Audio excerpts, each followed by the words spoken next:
Hey there.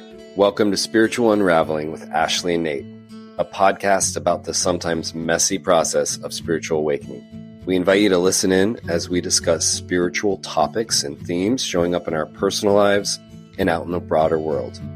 We promise to always bring our grounded and lived experiences to the exploration of these topics. We know that the process of awakening can sometimes be lonely and even scary. It is our intention to remind you that you're not going through this alone and that we're all in this together. Thanks for tuning in and enjoy the episode. Welcome to Spiritual Unraveling with Ashley and Nate. This week, we're going to be talking about humility. Ashley, it seems like you were inspired by this topic, so I'm going to go ahead and pass it over to you. I was thinking about humility as the experience of ego death. Yeah. I went to church on Sunday, and I think there's a certain amount of religious humility, which it's close, but it's not the same, which is you admit that you're a sinner. You admit that you're basically a bad person, maybe? And that you're seeking redemption from this outside thing called God, and then feeling like there is unconditional love outside of you for all of your sins or whatever that part of your person. I don't know enough about Christianity to really say it. I don't want to say something that's not true, but there is something about humility in the eyes of just being sort of putting your tail between your legs and asking for redemption. Yeah. Right. And so I think nobody likes that form of humility. Not nobody, but, I think in what we're doing, there's a different quality to it, which is actually about embracing the parts of you that just aren't in alignment with your truth. But that can be really hard because those parts of you were born to protect you. And they're hard to let go of, and they're hard to see because there can be an aspect of humiliation when you bump into them. And so humiliation is part of it. Yeah. Yeah, I think when we were talking about the Judeo-Christian thing, I think where it can get a little bit tricky for you and I is that there's an aspect of judgment that comes in right and wronging and a lot of shame, I think, and guilt and separation that at least I can speak to that as a kind of a recovering person from those faiths, that is something that I'm actively trying to shed. But I don't think that the word humility needs to be jettisoned. I think it's just a recontextualizing. And I think as you were saying that, it's kind of making me think about it as an acknowledgement of the human condition. That when we come to Earth and we kind of all have made this agreement that we are going to stumble around and make a mess and have all this stuff happen to experience all the ups and downs in life and also hopefully walk our way back to remembering our wholeness and our divinity. And that process is humbling and there's humility in it. And I think that the acknowledgement of that should come as a relief and give yourself a little break, not as a judgment or a shaming like you're not good enough. It's more of an acknowledgement of our humanness in that we are working our way back to wholeness. And that is kind of what, at least that's my belief, that's what the human experience is all about, and that there's so much beauty in that. That's kind of what creates the ups and downs. Yeah, so those are kind of my thoughts on that. Yeah, the container for humility is acceptance of that humanity. It's not of judgment. If you're in judgment, you're just reinvigorating the the rejection or whatever, But my experience of the universe or whatever, life, I'll say life, orchestrating me to come into humility can feel brutal at times because there's a reckoning with unconscious aspects of yourself that have been operating out of alignment that you have to reckon with. You just go through the process of seeing and understanding and feeling and grieving. And then there's a moment, I can think of a moment for me of being in a really, really brutal experience of coming to a moment where I was like, oh, this is humility and it's freedom. You know what I mean? Just right on the other side of releasing an aspect of the ego is this feeling of freedom, but it's hard. That's like a hard process, I think. I think if we can hold that process in a container of unconditional love, it's going to make it a lot easier. Yeah. If we understand the process in terms of spiritual awakening. But if we're not, and we go through those moments, we probably, most people are rewounding themselves. When life gives you an opportunity to experience humility, you may not take it. Yeah. Because it can feel like a crisis that needs to be fixed or something, rather than an opening, letting go. Gosh, so many things are like that, right? Where what feels like a crisis is also an invitation in an opening.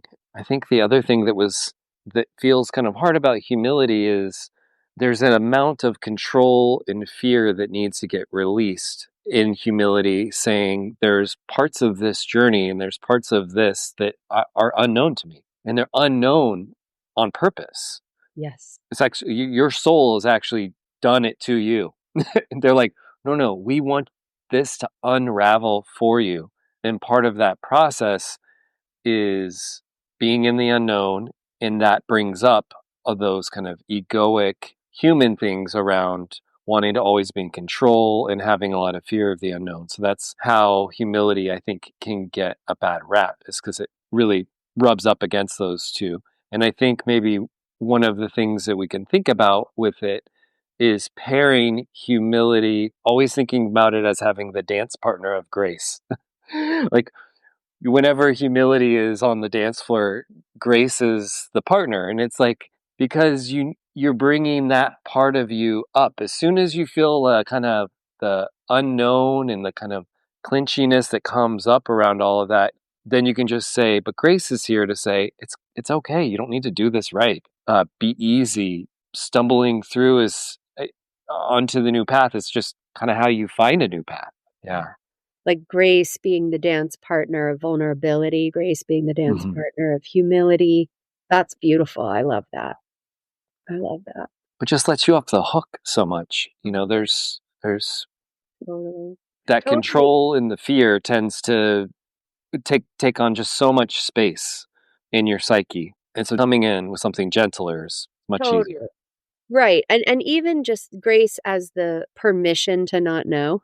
Mm-hmm. And like even bringing that into your conscious practices of opening up to not knowing, it starts to unravel the controller in a conscious way, in a more easeful way than when we come up against it out of resistance, or when we're sort of forced into it. I mean, I think I've been cursed and blessed many times in my life to be quite humbled, and those are really the most powerful experiences, because they have allowed me to see the ways that I was limiting myself through an ego identity or control or something like that. But that can be very hard to see. It can be really, really hard to hold. So, I mean, even like what you're saying about just practicing not knowing and practicing humility can be Yeah. so helpful. Yeah, well, it does make me think about how these big moments in our lives, with like injuries or deaths or just stuff going on with family members or losing a job, all of these things, they can bring up those things. And part of that, like you're saying, is it's so outside of what you're normally used to that then patterns become very apparent. If you're willing to bring a level of awareness and presence to the crisis. And as you said, not just push through it, but say, what's in here for me? There's something in here for me in the midst of also coping and dealing. And that is humility. That process is part of the puzzle piece that is humility. It's saying, I don't know how to break all my old patterns. I don't even know sometimes what my patterns are. Sometimes I need things in life to happen and shift my perspective hard enough for me to be able to step outside of myself and become a little more self-aware of limiting ideas, patterns, beliefs. But it's uncomfortable. Well, I was thinking, when you step into this world and you start waking up and you have more consciousness, it is easier because before that, if you believe in sort of the conditioning, your motivation throughout the day, your motivation in each moment may be about achievement or attainment or meeting expectations or management or control. I mean, we're just oriented that way. We're just taught that from the beginning. And so you just kind of orient that way and you don't even notice it. You don't even know that you're operating from that. When you start this unraveling, you start to see that this path of humility, the path of like ego death, for lack of a better way of saying that, the path of the unraveling is the path. It's like the way home is seeing when you're not in presence, is just noticing when you're not in presence. And that is the path. I think that's the path of humility. I think there's a real humility to that, which is like a letting go of who you thought you were and what you thought was important and what you thought you were here to do. And to a place where all you know is what's arising in the present moment. I would love for there to be such a shift in our consciousness that we have that at the core of creating the containers for our children to be simply about recognizing and like really teaching kids about who they really are. I think that would be so cool. Because I think humility can just be a way of living that is always in your own authentic expression and then place of cooperation and co-creation. Right? Because when we're open to our own presence, we're open to our own expression, we can actually listen to people. We can take people in. We can experience real connection with other people. I think that's such a game changer for how we create culture and how we create our collective consciousness. So I think it's important. Yeah. Yeah, there's a level of acceptance built in there too that seems really important to this discussion or to that word. It's like not fighting what is, not fighting against or avoiding things that aren't going your way or that happen in a way you didn't expect or that challenge your pre-existing beliefs. Yeah, and I agree with you about children. I mean, I try really hard to make sure my kids know it's okay to fail.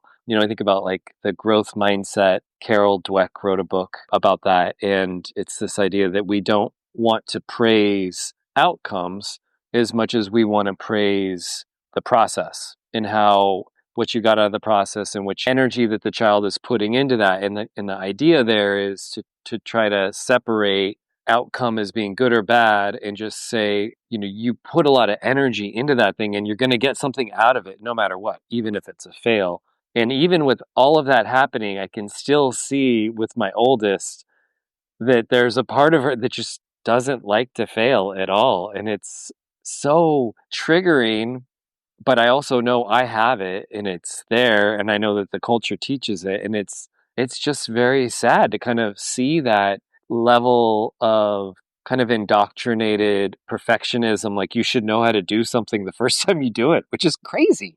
Yeah. It's crazy. I don't think anyone is actually teaching that. But I think what society doesn't seem to realize is that there are certain things within our culture that perpetuate that unconsciously. And then you need to have some active systems around to dismantle that a little bit. And some of that is probably failing on purpose or setting up things that are kind of known to create those situations. And then you're going to have these moments where you're in that place of humility. She's like, I don't know how to do this, but you have to not know how to do something before you know how to do something. You have to not know the way to then begin to know the way. And Well, that's that dance. let's take that perfectionism for a second, because Yeah. I think a lot of people relate to that. I know I do, and I know you do. Perfectionism is a protection, right? Yeah. From what?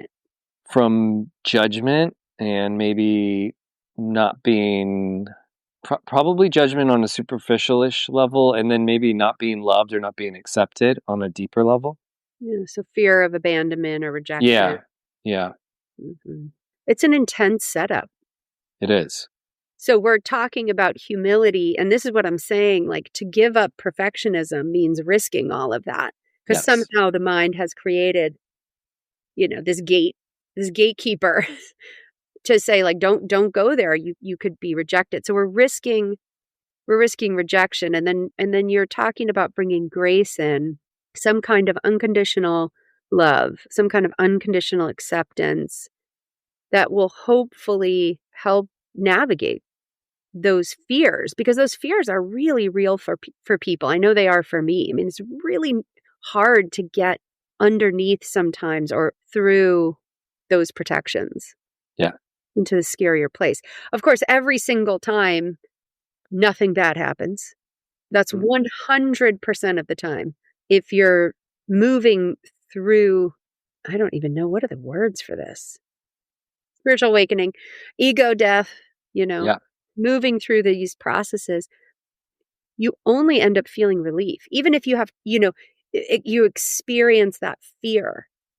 Maybe you have a moment of experiencing fear or experiencing grief or anger or so whatever you've been avoiding feeling. You experience it. It's emotion, it's energy moving through your body. And you come out the other side and nothing bad happened. Yeah. Whatever you were holding as the big monster in the closet just never came. Yeah. In fact, there's relief. There's sort of a feeling of coming home. There's a feeling of reconnection and a sense of freedom and okayness. Yeah. Probably resilience too, Yeah, that you yeah, can weather that. yeah. Yeah. I think of two different ways that this is handled. One way is the Stoics talked about this. It was like exposure therapy was your way to kind of counteract this. So there was, I can't remember if it was Epictetus or someone else, but might have been Seneca, someone who basically said it's important to put yourself in embarrassing situations routinely so that you can counteract the idea that there's anything actually embarrassing at all about falling in front of people or wearing the wrong outfit or getting a stain on your clothes or doing something socially abnormal, not even bad, just different. And so that kind of the way that they were saying was like, if you work this into your weekly life, like every couple of times, just like say something outlandish at the coffee shop or do something, whatever, that you can build the muscle, and it's like exposure therapy. And that's cool. I mean, that's definitely one way. I think another way, which is kind of how we were starting this conversation, was you're discussing how humility is going to become a topic in your meditation group tonight. And one of the other avenues, and maybe it's not binary, it doesn't have to be this or that, but another avenue in there is awareness and self-reflection and having the ability to pause in the moment and reality checking the kind of internal dialogue and say, do I, the exposure therapy does that, but I also think creating a practice around like meditation does, or journaling, or kind of anything where you're working on your self-reflective muscle can then create a little bit of gap. And I think a lot of this stuff it's the momentum and the subconscious drive that keeps it going. If you can create a gap or you can disrupt it and then examine it, it takes the sting out of it. And a lot of times you can even use your logical mind and be like, well, that doesn't make sense. Who cares? But that, the exposure therapy requires fearlessness in terms of just doing it, and that creating the container takes a little bit of time and a little bit of work, and then it requires trust or faith that when I reflect and I pause, that I can believe that intuitive side of myself and not believe the indoctrinated side of myself. Totally. And the process of that also, I feel like one of the things that it does, because a lot of people are like, if I talk about humility, a lot of people are like, I don't even know what you're talking about. So there is kind of like, we do have to kind of like figure it out as we go. What is exactly all of this talking about? But one of the things that the process of self-reflection and everything that you were just saying is we start to really notice when we're in one and not the other, because so much of the ego and conditioning, it runs in this unconscious. We don't even know we're doing it until it gets pointed out or it gets clear somehow. Yeah. But when you really open this door into awareness and self-reflection and grounding, and you start to open. You're like, I'm interested in my mind. I'm interested in what are the blocks to my own, what's creating my suffering? Mm. How am I creating my suffering? What are the blocks to just being present or being free? Just asking that question. Honestly, if you just ask that question every day, there would be a response. You would Yeah. start to see, and you really start to notice, when am I present and when am I not? And that's really the indicator, I think, right? When am I present, really present, and when am I not present? And what's going on when I'm not present? Yeah. Where am I? There's something really powerful about just asking that question. And you start to see all the ways that your mind keeps you from presence. And presence is our birthright. Yeah. Presence is the name of the game. Well, there's a lot of exciting stuff happening right now in the app world around apps that are tracking feelings, checking in hourly, or like, how do I feel right now? And we don't have to always hammer meditation. It could be these other things. There's lots of ways to do this. But how do we build in structure or strengthen the tone of having that presence? And so kind of a more modern way would be some of these apps that are having you check in at a certain intervals throughout the day around, how am I feeling now? Because that's also an access point, is that's bringing you into the present, is just, well, how do I feel? Because that alone will slow down the whole process of what feels good, what feels bad. Then it can bring you into the place of curiosity. Well, why do I feel like this? Well, I feel good right now. Okay, well, why do I feel good? Like, what's happening that makes me feel good? Oh, I feel like shit right now. Why do I feel like that right now? That again is another access point. And I think what you were saying there, the reason I thought about that was because you were describing humility in a way, and I think there's a couple of emotions that are like this, that are almost like elephants in the room. It's like they operate, but if they don't get acknowledged, you have no way to work with them. And I think shame is probably like that, or guilt, where there's these, people kind of know they're there, but it's like the boogeyman. You don't want to say it or acknowledge it, but then it has so much power, or it's misunderstood, like humility, right? It gets put in a camp, and it's like, well, this is what this is telling me. It's telling me the humiliation game. And it's like, well, that's one way of looking at it, but it actually has a lot more to tell you. And most of these emotions do. But there's a level of slowing down and being present and engaging with the actual feelings to then have access to them. So, Totally. Yeah. Like, I was thinking about this yesterday, about how we practice meditation to remember or realize this aspect of us that's so much greater than our body or our mind or our identity, the things that we've always associated with me. And then you practice getting in touch with this other kind of mysterious element that's so much greater than who you are, and only ever exists in the present moment. And that realization is so amazing. And then I feel like the path of humility, I was just thinking about this yesterday, that along this path, there becomes this like switch. So instead of an ego that's seeking this kind of consciousness or this presence or this whatever, you become the presence that's using the ego to experience life, that uses the body to experience life, that recognizes or takes ownership of the mind or the conditioning or the ego, or in any given moment. It's not. And then with that, there's such a unconditional acceptance in that greater aspect of yourself, that anything that comes up, anything that arises in your moment to moment experience is totally accepted. And that's sort of the path of like humility. It's like you're out of the game of good, bad. You're out of judgment. You're out of holding everything in this evaluation. You're sort of in awe of any moment, right? So I've never heard of those apps, but that makes a lot of sense, that there would be, take a moment and see what is here right now. But you're really you're not looking from the judgmental mind, what emotion is here so I can get rid of it. yeah. Right? The attunement is from presence, to say what is here, what's arriving, inside of this vastness. And then you just get to be in awe of whatever's here, which is kind of a cool way to shift how you're living in your moment to moment life. Yeah, absolutely. I will find out and put it in the show notes what those apps are called. I was just using my phone's reminders, and I set it up so that I was asking myself it in the morning after the kids went to school and just before dinner. And it was funny because we're all sharing like an Apple account.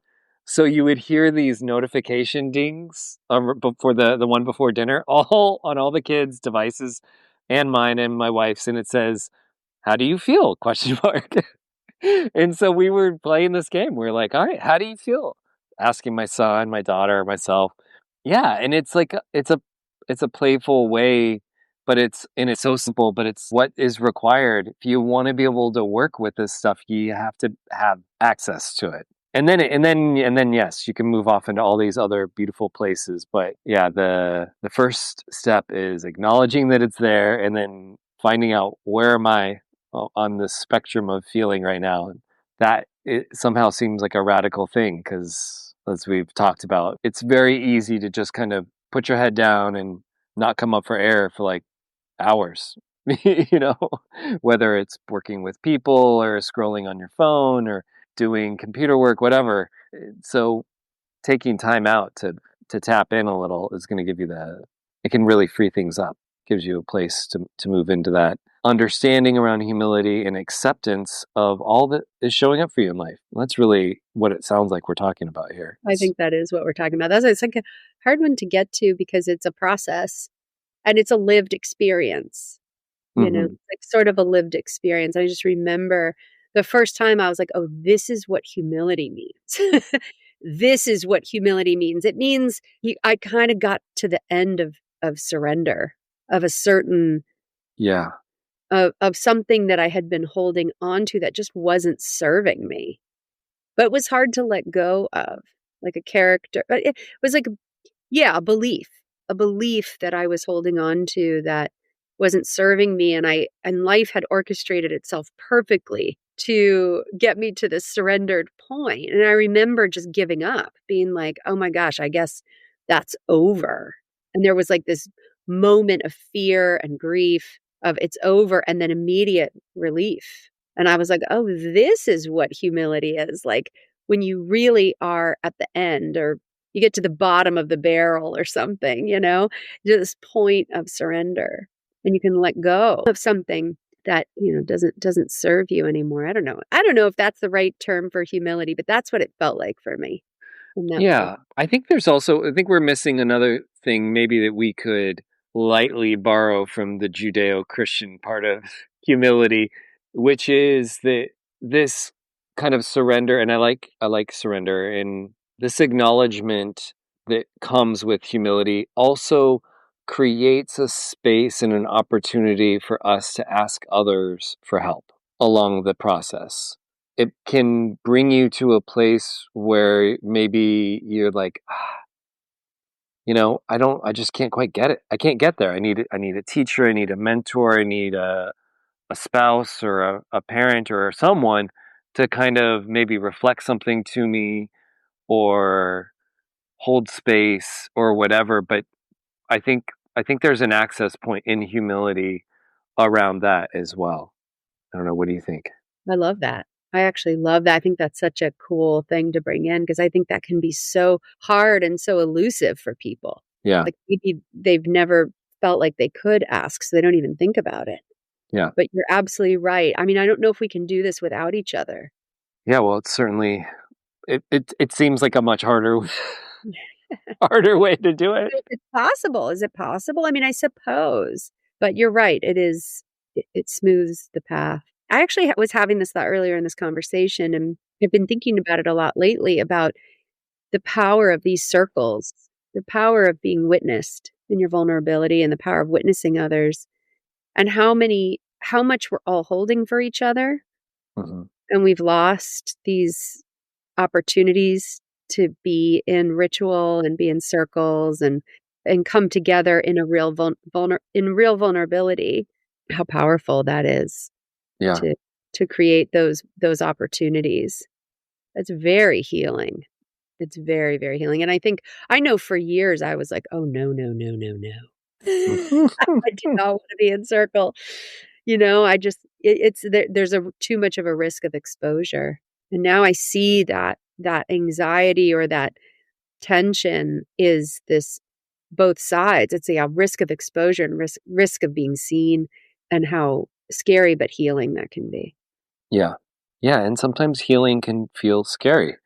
Sometimes we're not quite ready to give up the ghost on some of these thought forms and patterns and egoic structures because they're propping up other parts of ourselves, and that's where grace needs to come in, where just you don't take this thing down in one fell swoop. You got to you're dismantling this stuff carefully so that you can put something else back together. you know I do think that the circle, there seems to be, especially with the kind of awakenings that people are experiencing, I think the call and the need for community and circle and kind of re-ritualizing ourselves is going to become more and more prominent in multifaceted and unique ways. I don't think it's going to look the same for everybody. And I think of, you just think of how probably healing and powerful and restorative it was to sit around a fire at night under the stars. And you probably didn't even have to talk. You could, but just that, regulating your body, connecting to your stellar community, sitting around fire, all of it probably was doing so much. But it was important, I think, that it was more than just one person. I think it's fine to sit by a fire by yourself, but in community, sharing space. And so there's going to be, whether it's meditation circles or healing circles or drum circles or whatever, sewing circles and knitting circles like my wife likes to do. Community, I think, is going to become it's always been important, but I think now even more than ever, it's huge so that we can support each other. Yeah, it's interesting, like how healing it can be for people just to simply bring themselves forward in community. We have all of these healing modalities that are about somebody healing somebody, or somebody having the information that somebody else doesn't have, so somebody's called the healer.